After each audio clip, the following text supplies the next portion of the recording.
I'm Maya Patel, and 2 weeks ago, I woke up in a hospital bed unable to breathe.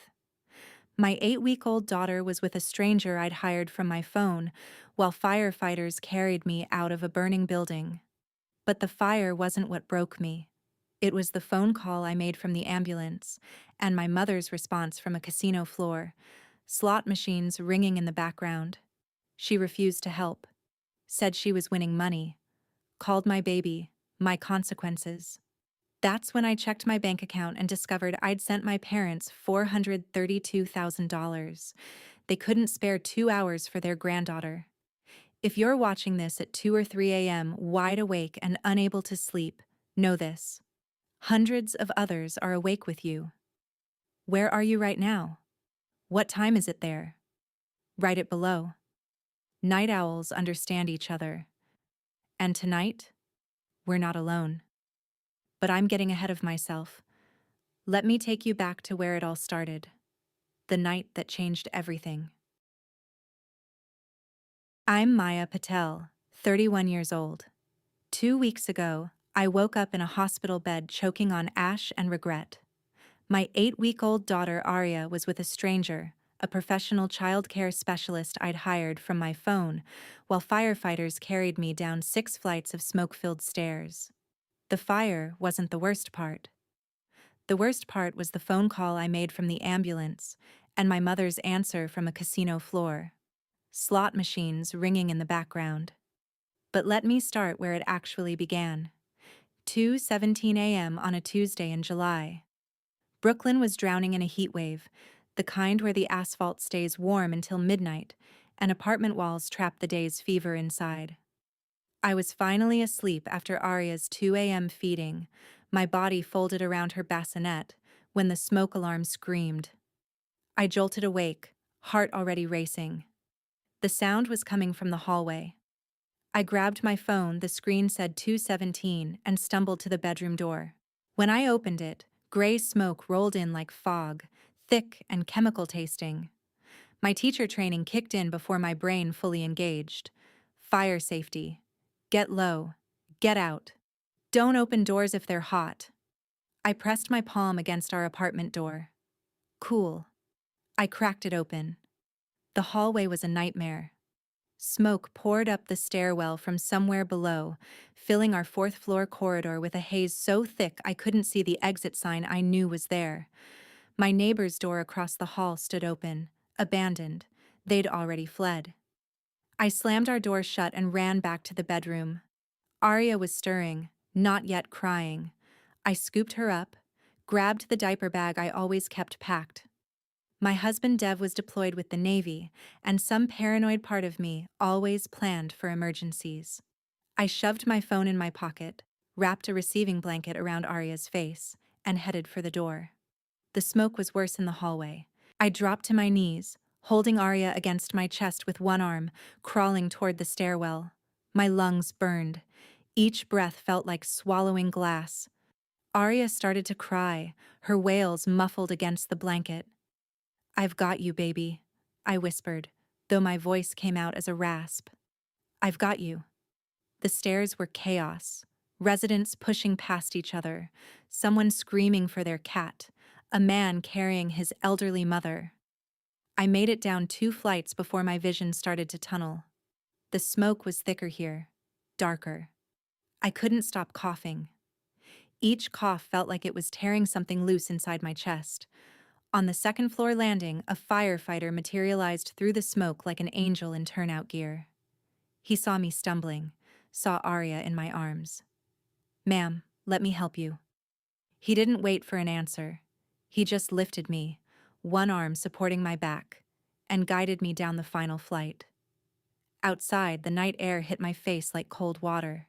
I gasped, trying to fill my lungs, but every breath triggered another coughing fit. Paramedics rushed over. Someone took Arya from my arms. I tried to hold on, but my grip was too weak.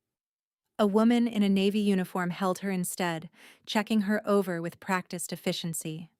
"Baby's okay," she called out. "Lungs clear." "She's crying, which is good." I wanted to feel relieved, but my chest was on fire. An oxygen mask appeared over my face.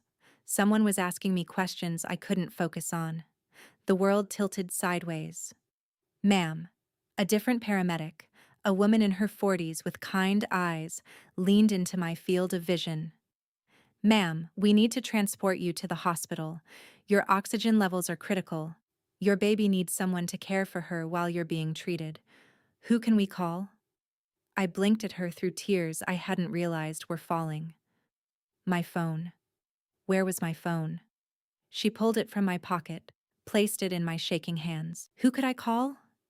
Dev was on a ship somewhere in the Mediterranean, unreachable for another 3 days. His parents were in Arizona. My best friend Rachel was in Seattle for work. I scrolled through my contacts, my thumb hovering over names, discarding them one by one. Then I saw it. Mom. I hesitated. My finger stayed frozen over her name for 3 heartbeats. 4. 5. Ma'am, we need to go now, the paramedic said gently. I pressed call. She answered on the 5th ring. I could hear it immediately, the electronic chiming of slot machines, the synthetic celebration music that plays when someone wins, the ambient chaos of a casino floor. Maya? My mother's voice sounded annoyed. It's 2:30 in the morning. What's wrong? Mom? My voice came out as a wheeze through the oxygen mask. The paramedic adjusted it, her expression tight with concern. Mom, there was a fire. In my building. I'm in an ambulance. They're taking me to the hospital. A fire? She sighed, the way she always did when she thought I was being dramatic. Maya, are you sure it's that serious? You know how you get about these things. I heard the slot machine nearest to her erupt in a cascade of bells. Someone cheered. Mom, my apartment building is evacuated. I have smoke inhalation. The doctors need to observe me. Arya is here with me, but she needs someone to care for her. I need you to come get her. Please. Arya? There was a pause. I heard ice clinking in a glass. Where exactly are you? Bellevue Hospital. Emergency room.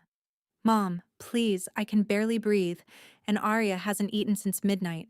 She's going to be hungry soon, and I need Bellevue. Maya, that's in Manhattan. I'm in Atlantic City. My chest tightened, and it wasn't just the smoke damage. I know where you are. It's 2 hours. Maybe less this time of night. Mom, I need help. Another sigh. Longer this time. I heard her say something to someone nearby, her hand partially covering the phone. Then she was back. Maya, your sister and I are having a girls' weekend. We just came up $2,000 on the penny slots. We paid for the hotel package. It's non-refundable. Can't you call someone else? What about your husband's family? Dev's parents are in Arizona. Mom, Arya is 8 weeks old. She's never taken a bottle. She needs... Then figure it out. You're a mother now. You can't call me every time something goes wrong.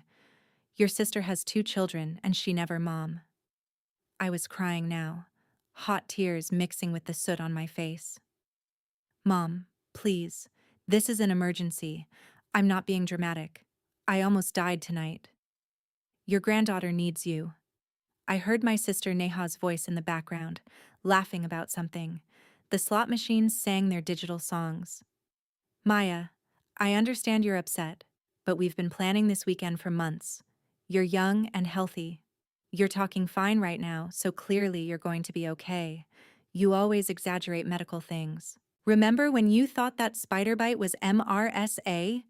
Or when you were convinced you had appendicitis and it was just gas? The paramedic was staring at me. I could see the expression on her face shifting from professional sympathy to something harder. Anger on my behalf. Mom, this is different. The fire department carried me out of the building. I can't take a full breath without coughing. I have a baby who needs a baby you chose to have, my mother interrupted. Her voice had gone cold now, the tone she used when she'd made up her mind. You chose to get pregnant. You chose to marry a man who's deployed half the year. These are your consequences, Maya.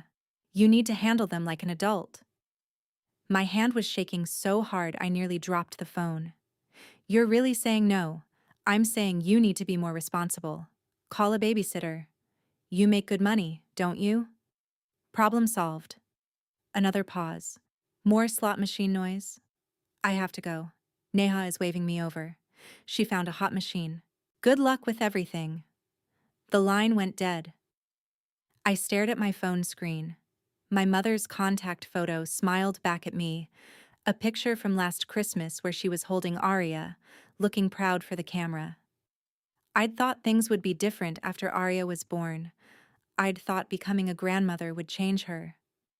Ma'am. The paramedic's voice was gentle.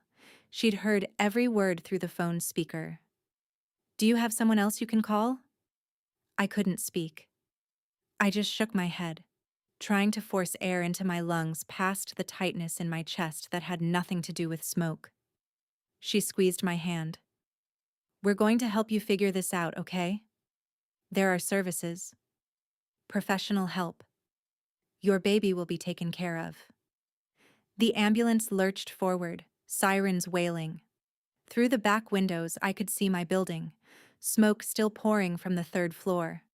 Firefighters silhouetted against the flashing red lights. With trembling fingers, I opened my phone's browser and typed, Emergency Newborn Care, NYC. The first result was a service I'd researched when I was pregnant, back when I was creating backup plans for every scenario I could imagine. I'd never thought I'd actually need them. I pressed the number. A calm voice answered on the second ring. Elite Newborn Care. This is Monica. How can I help you? I managed 3 words before my voice broke. I need help. Monica arranged everything from that one phone call.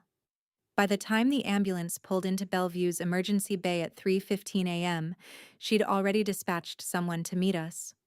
The ER was bright and cold and smelled like antiseptic and fear.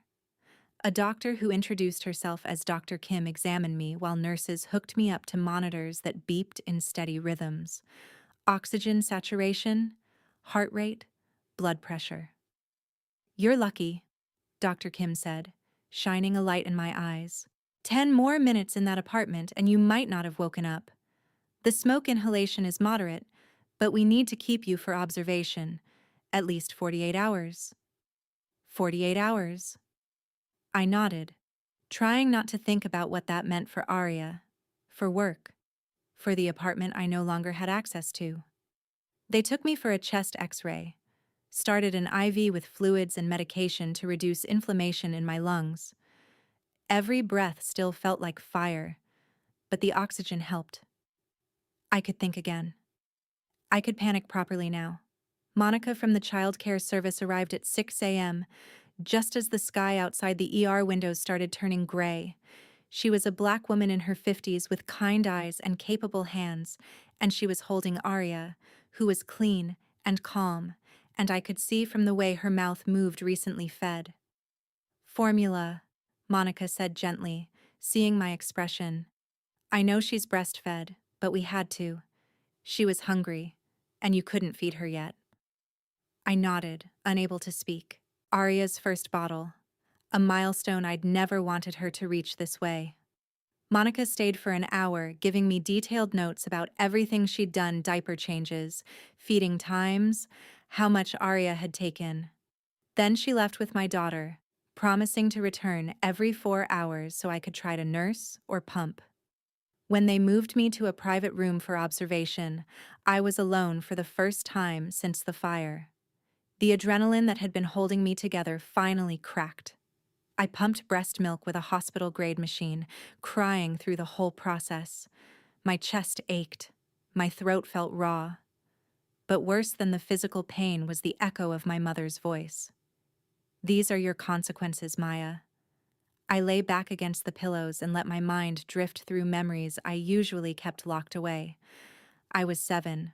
Watching my mother buy Neha a new dress for picture day, while I wore a hand-me-down from my cousin. Maya doesn't care about clothes, Mom had said. She's more practical. I was 17, watching my parents throw Neha a graduation party that cost $5,000, a backyard tent, a DJ, a catered dinner. My own high school graduation had been pizza in our living room. "You understand, Maya," Dad had said. "Money's tight right now." I was 23, asking my parents if they could help with my wedding to Dev the way they'd helped Neha with her down payment on a condo. "You're more independent than your sister," Mom had said.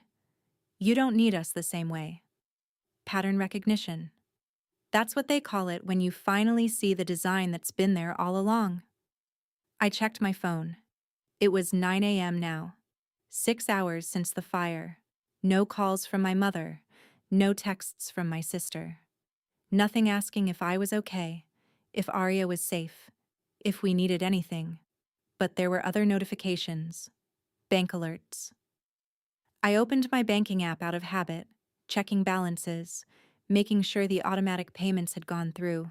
My teaching salary hit every 2 weeks. Bills came out on schedule. Everything automated, everything organized. That's when I saw it. The recurring payment I'd set up 6 years ago. The one I'd never told anyone about. $6,000, transferred on the first of every month to an account under my father's name. I scrolled through the history, January, February, March, backwards through the years. 72 payments, 72 months. My hand started shaking again. I did the math 3 times because I couldn't believe it the first 2.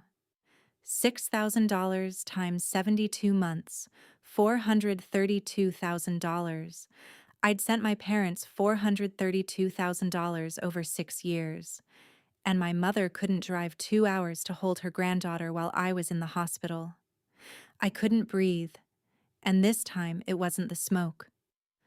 I scrolled backwards through the payment history, my thumb moving frantically across the screen. Every first of the month, like clockwork. $6,000. Never missed. Never late. I remembered exactly when it started. 6 years ago, I was 25 and fresh out of my master's program, starting my first year teaching 3rd grade at PS 321 in Park Slope. The salary felt like wealth after years of student loans and ramen dinners. $48,000 a year. Not much by New York standards, but more than I'd ever had. My father had called on a Tuesday evening in September. I could still hear his voice, carefully casual. "Beta, I need to talk to you about something. The consulting business is struggling. Just a temporary cash flow problem. Could you help out? Just for a few months until we get back on our feet." I'd asked how much. He'd said 3,000 would make a difference. I sent it that same night. A month later, he'd called again. "Beta, the client payment is delayed. Could you help one more time?" After the 3rd month, my mother had gotten on the phone. "Maya, we're so proud of you for helping family. This is what our culture teaches us we take care of our parents, not like these American families who abandon their elders." The payment had become routine. Then, somewhere around month 8, Dad mentioned the business needed more to stay afloat. 4,000, then 5. By the end of the first year, it was 6,000 monthly, and I'd stopped questioning it. They never said thank you. Not after the first time. It became expected. Like the sun rising. I opened Facebook with shaking hands, navigating to my parents' page. I hadn't looked at it in months. Seeing their posts always left me feeling hollow in ways I couldn't name. Now I understood why. 4 weeks ago, photos from a weekend in Turks and Caicos. My mother on a beach, sunset colors, designer sunglasses, caption reading "Blessed Life," with my favorite daughter with Neha tagged. 3 months ago, my father standing next to a silver Lexus. Retirement is treating us well. Last December, album from Neha's baby shower. Elaborate decorations, professional photographer, champagne tower. The comments said my parents had hosted it. Someone asked how much it cost. $8,000, Neha had replied with a blushing emoji. I kept scrolling. Vacation to Napa Valley. New living room furniture. A Diwali party that looked professionally catered. All while I'd been living in a 4-floor walk-up in a building so old it caught fire. All while I'd been stretching every dollar, buying generic diapers, putting off buying myself new work clothes because babies are expensive. The struggling business was a lie. It had always been a lie. My parents had been living off my money for 6 years, treating it like an entitlement, never acknowledging where it came from, probably never even thinking about it. Just another income stream that appeared every month like magic. I clicked back to my banking app, found the automatic payment settings. My finger hovered over cancel recurring payment. What would happen if I stopped? Would they lose their house, their car, their lifestyle? Then I heard my mother's voice again, crystal clear in my memory. These are your consequences, Maya. You chose to have a baby. My jaw clenched. The machines beside my bed beeped faster as my heart rate climbed. I'd chosen to have a baby. I'd chosen to marry Dev. Those were my choices, my responsibilities, my consequences. But they'd chosen to take my money. They'd chosen to lie about needing it. They'd chosen to fund their luxury lifestyle while I sacrificed. They'd chosen a casino over their granddaughter. Those were their choices. Time for them to face their consequences. I pressed cancel recurring payment. The screen asked me to confirm. Are you sure you want to cancel this payment? This action cannot be undone. I pressed confirm. Then I did something else. I created a new automatic payment. Same amount, $6,000 on the first of every month. But this time, the destination was different. A new savings account I set up right there from my hospital bed. I named it Arya's Future. The money I'd been sending to fund my parents' vacations and my sister's parties would now go to my daughter, to her education, to her security, to the life she deserved. If my mother could choose a slot machine over her granddaughter, I could choose my daughter over my mother's lifestyle. My phone buzzed. An international number. My heart leaped. Dev. My husband was finally calling back. I answered before the second ring, my hand trembling so badly I nearly dropped the phone. Maya. Dev's voice cracked across the satellite connection. Oh God, Maya, I just got into port and saw your voicemails. Are you okay? Is Arya okay? And then, he was crying. My husband, who'd served 2 tours in Afghanistan without shedding a tear, was sobbing on a secure line from somewhere in the Mediterranean. We're okay, I said, and started crying too. We're okay. There was a fire, and I have smoke inhalation, but we're okay. I got your first message, the one you left at 3 a.m. About the fire. Then I saw you called your mom. He paused, and I heard him taking shaky breaths, trying to compose himself. Tell me she came. Please tell me she came. I told him everything. The casino, the slot machines, the $2,000 she was winning, the non-refundable hotel room, the exact words. These are your consequences. The silence on the other end lasted so long I thought we'd lost the connection.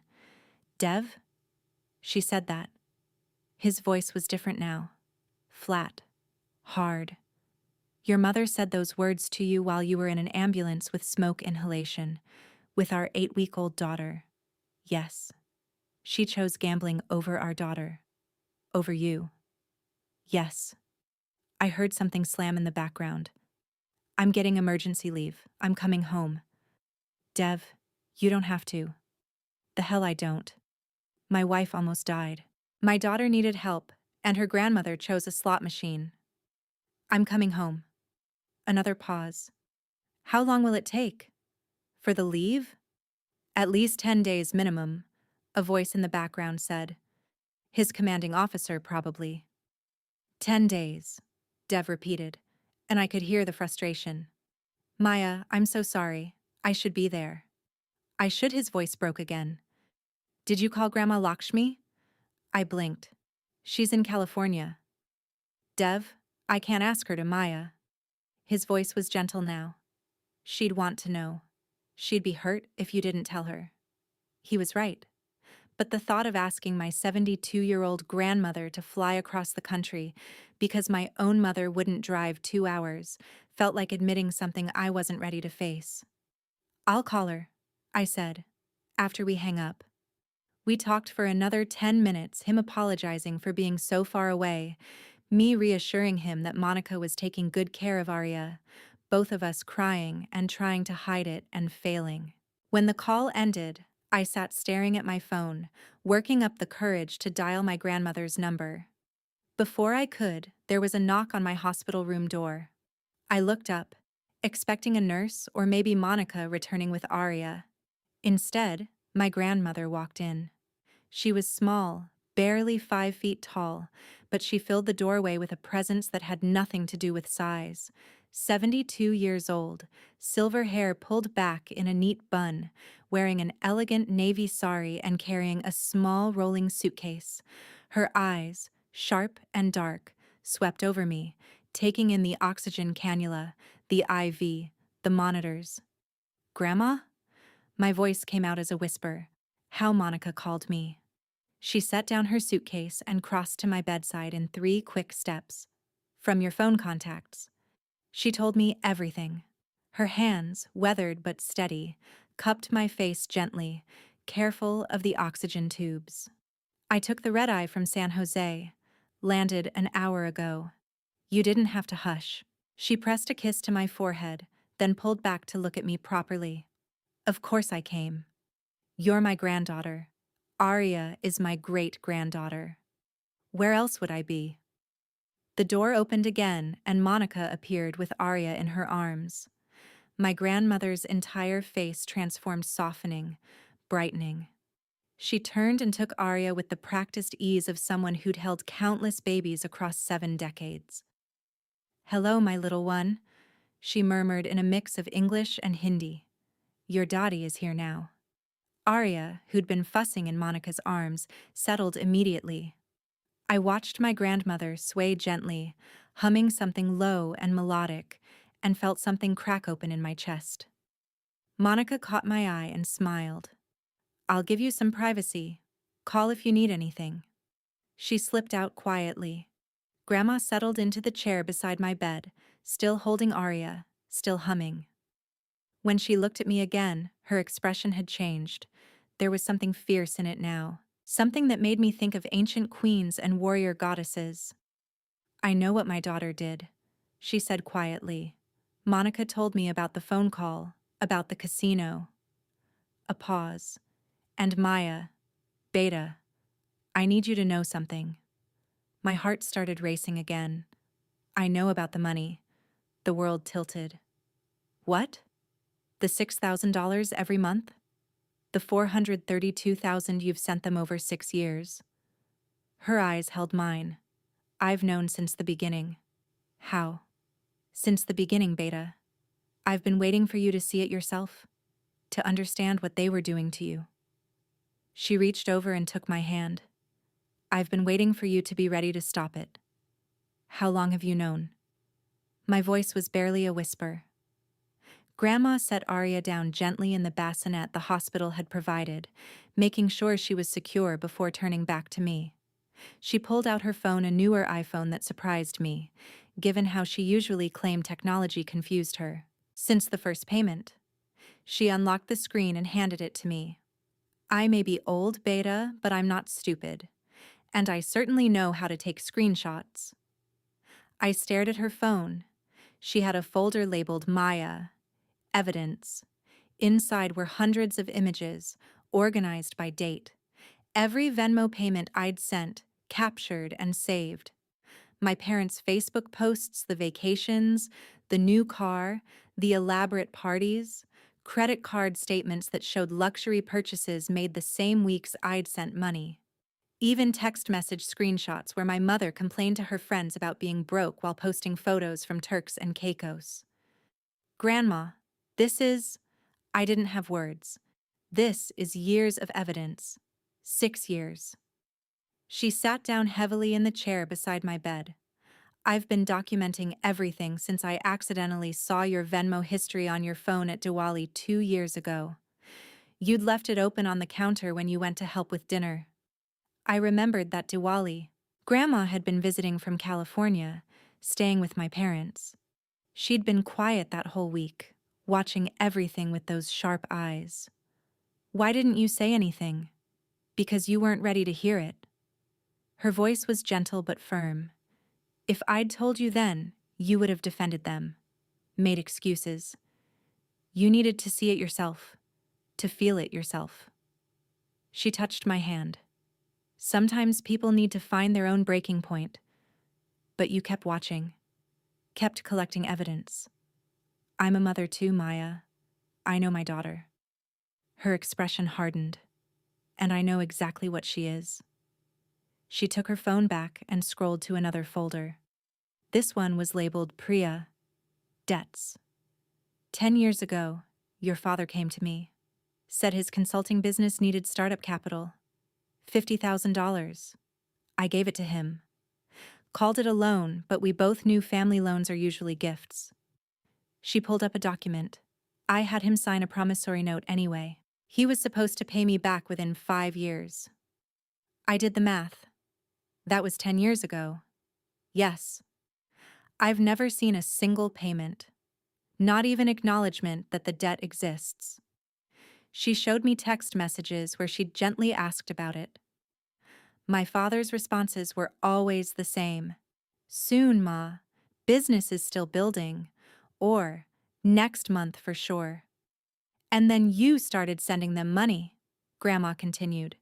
And suddenly they could afford new cars and vacations, but still couldn't pay back their own mother. The betrayal was layered. It wasn't just what they'd done to me. I stayed silent about your payments because I thought maybe you needed to feel valued, needed to feel useful to them.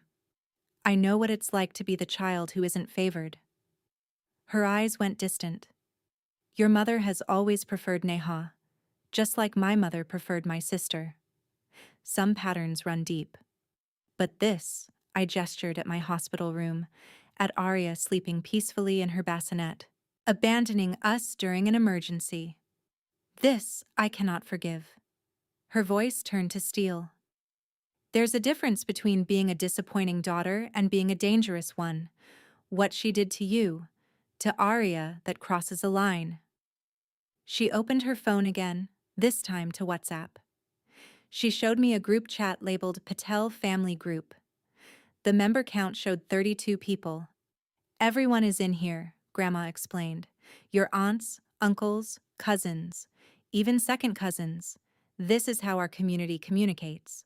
Recipes, celebrations, gossip. She looked at me meaningfully. Reputation. I understood immediately. In our tight-knit Indian American community, reputation was currency. Social standing mattered. What people thought of you determined invitations, business opportunities, marriage prospects for your children. Everything. You want to expose her publicly? I said. I want to tell the truth, publicly.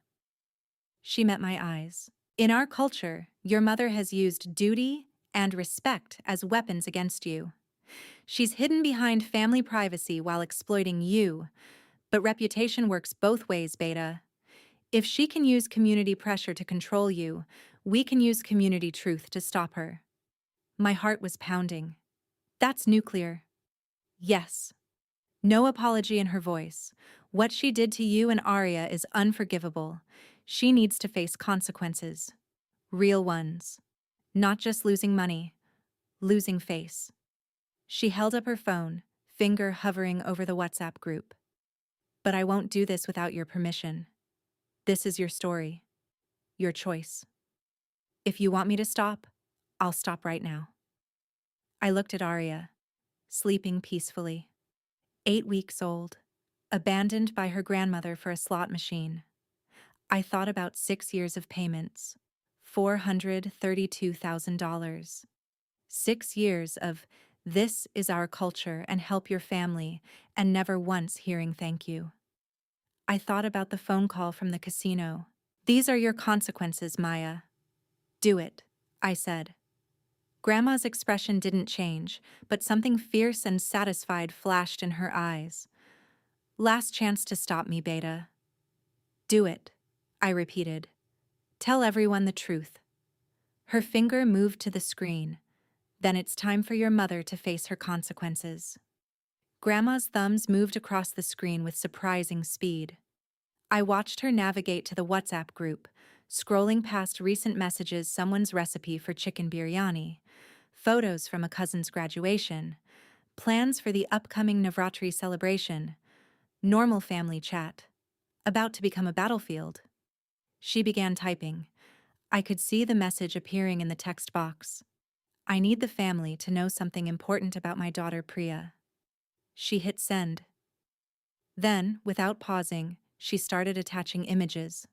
The first screenshot. My Venmo payment from January. $6,000 to Raj Patel with the note, for Dad. Monthly. Then February. Then March. She posted 12 of them, a full year, each one showing the same amount, the same recipient, the same note. My granddaughter Maya has been sending these payments every month for 6 years. 72 payments. $432,000 total. Send. Next, she attached screenshots from my parents' Facebook, the Turks and Caicos beach photo, the silver Lexus, the elaborate Diwali party, Neha's $8,000 baby shower. This is what that money paid for. Vacations, cars, parties. A lifestyle my daughter and son-in-law claimed they couldn't afford. Send. My phone, sitting on the hospital tray, started buzzing. Once, twice, then continuously. Grandma kept typing. Yesterday, Maya nearly died in an apartment fire. Her 8-week-old daughter Arya needed emergency care. Maya called her mother from the ambulance, begging for help. Priya refused. She was at a casino in Atlantic City. She said she'd come up $2,000 and couldn't leave. She told Maya these were her consequences for choosing to have a baby. I am ashamed to call her my daughter. Send. The group chat exploded. Aunt Mira. Priya? Is this true?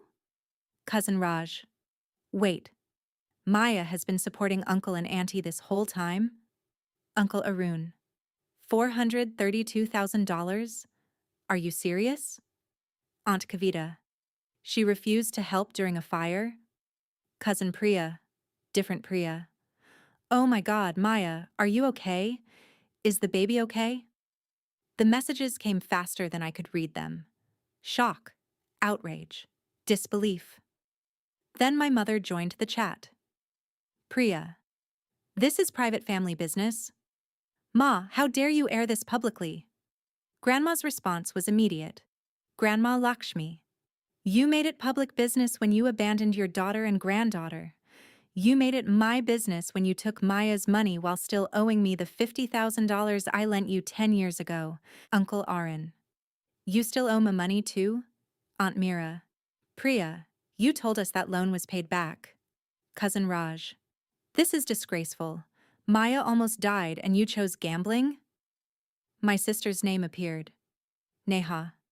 Everyone needs to calm down. There are 2 sides to every story. Mom had plans. She couldn't just cousin Anjali. 2 sides? Your sister was in a fire. Your niece needed help. What's the other side exactly? Aunt Kavita. Neha, I'm disappointed in you too. Defending this? Uncle Arun. I always knew something was off. Remember when they said they couldn't help with Dottie's surgery costs? But then they went to Napa Valley the next month? Aunt Mira. And they said they couldn't contribute to the temple renovation, but I saw Priya's Instagram shopping at Nordstrom with bags from Gucci. The family was turning. I watched in real time as years of my parents' lies unraveled, as cousins and aunts and uncles compared notes, as the pattern became visible to everyone. Priya. This is ridiculous. Maya is an adult. She chose to help us. Nobody forced her. Grandma Lakshmi. You're right. She chose to help you. Out of love. Out of duty. out of the guilt you cultivated in her about our culture and taking care of family. And when she needed you for 3 hours while she was in the hospital, you chose a slot machine. Grandma Lakshmi, that ends now. She typed one final message and I watched her finger hover over send for just a moment before she pressed it. Grandma Lakshmi, I am transferring the deed to the Bangalore property to Maya's name. The house that my parents built, that I have maintained, will go to the granddaughter who understands what family truly means. Priya, you will inherit nothing from me. The group went silent. 32 people who moments ago had been chattering about recipes and graduation photos had just witnessed a complete and public disownment. In our culture, this was devastating. Inheritance wasn't just about money, it was about legacy, about belonging, about your place in the family structure. To be written out of a will publicly was to be erased from the family narrative. My phone was vibrating so hard it nearly fell off the tray. But when I picked it up and looked at the notifications, I realized something. None of the private messages were going to my mother. They were all coming to me. Aunt Mira, Maya, Beta, I'm so sorry. If you need anything, please call me. Cousin Raj, I can't believe they did this to you. You always helped everyone. I'm so angry right now. Uncle Arun, your husband is deployed, yes? I'm coming to New York. You need family support. Real family. Aunt Kavita, I have frozen meals. I'm dropping them at the hospital today. And if you need a place to stay while your apartment is being fixed, you stay with us. Cousin Anjali, I'm in Brooklyn. I can help with the baby. Just say the word. 57 messages in 10 minutes. Every single one offering help, offering support, offering the kind of family I'd thought I'd never have. Grandma watched me read them, a small, satisfied smile on her face. Reputation works both ways, Beta, she said quietly. Your mother spent years building hers on lies. Now everyone knows the truth. She touched my hand. And now everyone knows who you really are, too. I spent the next hour reading messages, tears streaming down my face. Not sad tears, something else. Relief, maybe. Or disbelief that this many people actually cared. Cousin Sanjay, whom I hadn't seen in 3 years. Maya, I remember when you helped me move into my first apartment. You drove the U-Haul because I didn't know how. You never asked for anything back. I'm here for you now, whatever you need. Aunt Priya, my father's sister, different from my mom. I'm ashamed I didn't see this sooner. You always seemed so capable, so independent. I should have asked if you needed help instead of assuming you were fine. Cousin Ria, I'm a lactation consultant. If Arya is having trouble with bottles or you want to relive nursing, I'll come to you. Free. Family. The offers kept coming. Childcare, meals, money, a place to stay, legal advice, therapy recommendations. Even someone offering to help me file a civil suit against my parents for financial exploitation. By evening, the count had reached 57 individual messages.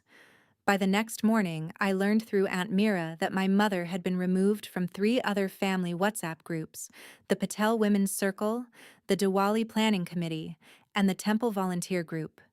Social exile in real time. I was discharged from the hospital on day 3 with strict instructions to rest and use an inhaler for the next 2 weeks. My apartment was still uninhabitable. The fire had been contained to the 3rd floor, but smoke and water damage had ruined everything from the 4th floor down. Grandma wouldn't hear of me going anywhere except with her. She'd already extended her stay, booking a furnished rental in Queens for the next 2 months. You, me, and Arya, she said firmly. A proper family. My mother started calling that afternoon. I watched her name light up my screen 6 times before I blocked the number. The texts came next, from my father's phone. Maya, you're tearing this family apart. Your grandmother is elderly and confused. This is elder abuse. You need to stop this before it goes too far. I blocked that number too. That evening, Uncle Arun called. I just want you to know, he said, his voice thick with emotion. I voted to remove your mother from the temple committee. Unanimously. Nobody defended her. Not one person. He paused. We should have protected you better. I'm sorry we didn't see it. On day 5, my sister called. I almost didn't answer, but something made me press the green button. Maya. Neha's voice was shaking. Maya, I need to tell you something. Silence. I wasn't going to make this easy. Mom called me yesterday, asked me for $8,000, said it was an emergency, that the mortgage payment was late, that she needed help just this once. Neha took a shaky breath. I said no. I closed my eyes. She screamed at me. Maya. Just like she screamed at you. Called me selfish, said I was abandoning family, said I was turning into you cold and ungrateful. Another pause. She sounded just like... I never realized until I heard it directed at me. I'm so sorry. I'm so sorry I didn't believe you all these years. What did you say? I asked quietly. I told her I needed to think about my own family first, that my kids' college funds aren't her emergency fund. Neha was crying now. She hung up on me, just like she hung up on you. Welcome to the club, I said, and there was no satisfaction in it. Just sadness for both of us. I don't expect you to forgive me, Neha said. I just wanted you to know. You were right about everything. We talked for 20 more minutes. Not reconciliation exactly, but acknowledgement, understanding. The beginning of something that might, someday, become a relationship between sisters, instead of between the favorite and the forgotten. 2 weeks after the fire, Dev finally came home. I watched him come through the rental apartment door still in his uniform, duffel bag over his shoulder, eyes searching until they found us. Me on the couch, Arya in my arms, Grandma in the kitchen making chai. He dropped everything and crossed the room in 3 strides. His hands cupped my face, careful and gentle, checking for injuries he couldn't see through video calls. You're really okay, he whispered. We're really okay. He held us, me and Arya both, and cried into my hair. Then he went to the kitchen and embraced my grandmother. This woman he'd only met a handful of times, but who'd crossed the country to save his family. Thank you, he kept saying. Thank you for being there when I couldn't be. That same day, my mother's mortgage payment bounced. I know because she called from an unknown number at 8 p.m., her voice high and frantic. Maya, there's been some kind of mistake with the mortgage payment. It didn't go through. Can you check your end? Maybe the bank made an error? I took a breath. Dev was watching me, Arya in his arms. Grandma had paused in the doorway. There's no mistake, Mom. I canceled the payments. What? You can't just, Maya. We'll lose the house. We'll lose everything. Like I almost lost everything when that truck hit me? The words came out calm. Steady. When I was in the ambulance, scared and alone, calling my mother for help? I apologized for that. I called your grandmother and you called Grandma to save your inheritance. You never apologized to me. Not once. Maya, please, we're your parents. You can't abandon us like this. The irony was so thick I almost laughed. You abandoned me first. You abandoned your granddaughter. You made your choice when you chose a casino over us. I looked at Arya, safe in her father's arms. Now I'm making mine. What about family loyalty? Her voice was shrill now. What about it? I interrupted. Where was your loyalty when I was being cut out of a burning building? Where was your loyalty when your 8-week-old granddaughter needed you? Silence. You had 6 years of my money, I continued. 6 years I gave freely, expecting nothing except maybe to be treated like I mattered. You couldn't even give me 3 hours. So no, Mom. No more money. No more access. No more using me. You're going to regret I hung up. Then I blocked that number too. Dev was staring at me, something like awe in his expression. Grandma was smiling. "Proud of you, Beta," she said softly. For the first time in 6 years, I felt free. 3 months after the fire, I learned through Aunt Mira that my parents had sold their house. They'd tried to hold on, tried to find another income stream to replace the $6,000 that had vanished from their monthly budget. But without my payments, the numbers simply didn't work.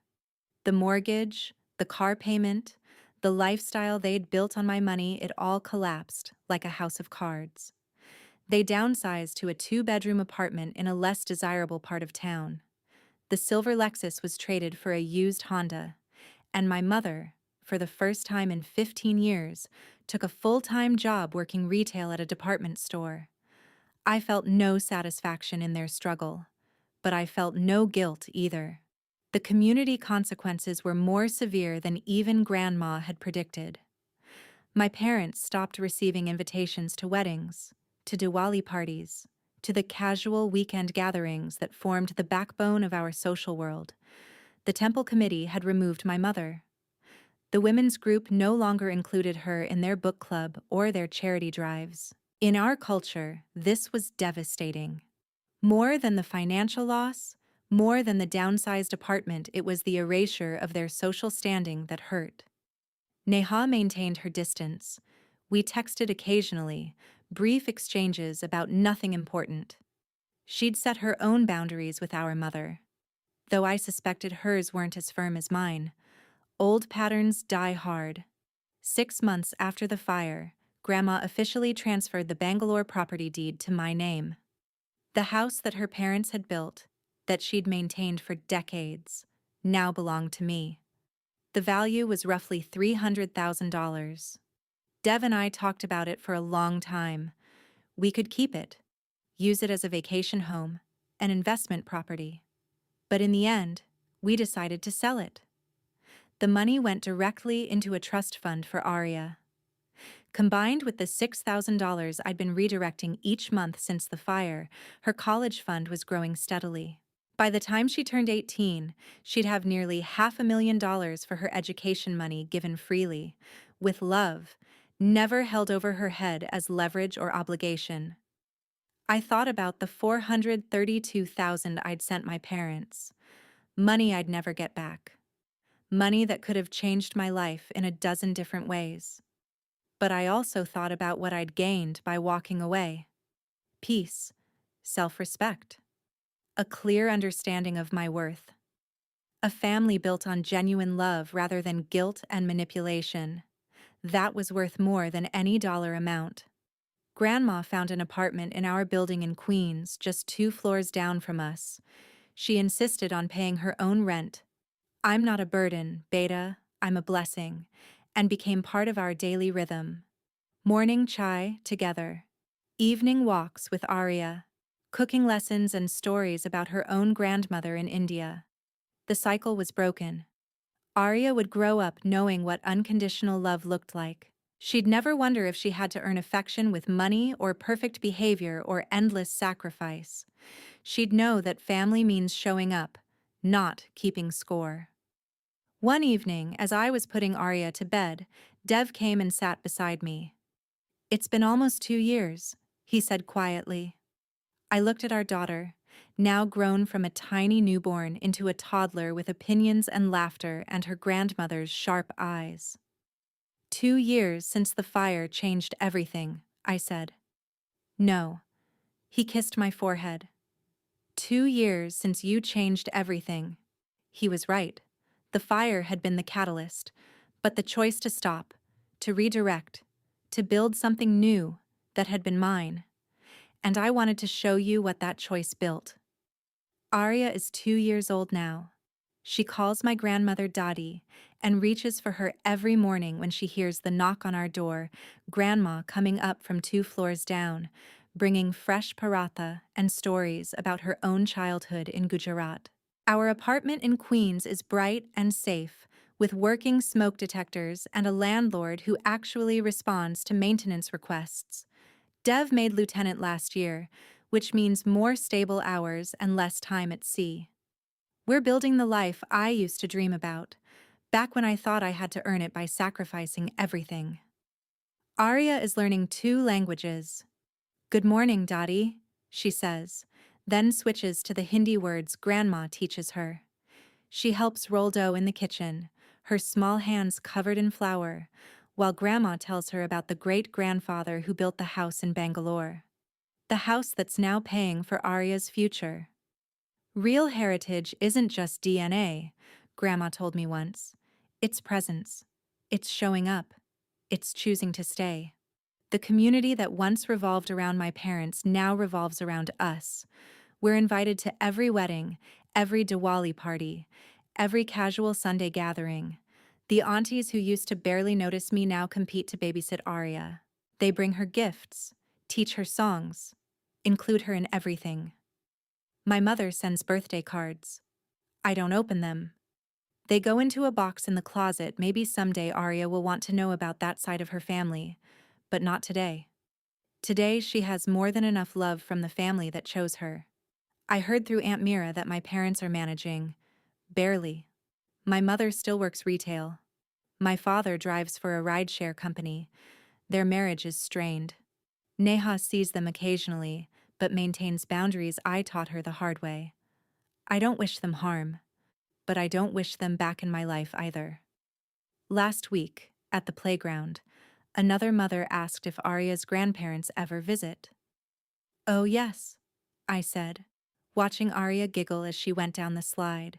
Her Dottie comes every single day. What about your mother? The woman asked. I smiled. Dottie is her grandmother, the one who matters, the one who chose her. Yesterday was Diwali. Our community center was packed with families, the smell of samosas and chai filling the air, children running between the rows of diyas waiting to be lit. Grandma sat on the floor with Arya, showing her how to light the small clay lamps, explaining about the Festival of Lights, about good triumphing over darkness. Dev stood beside me, his arm around my waist, watching our daughter learn about her heritage from a woman who'd crossed the country to save her.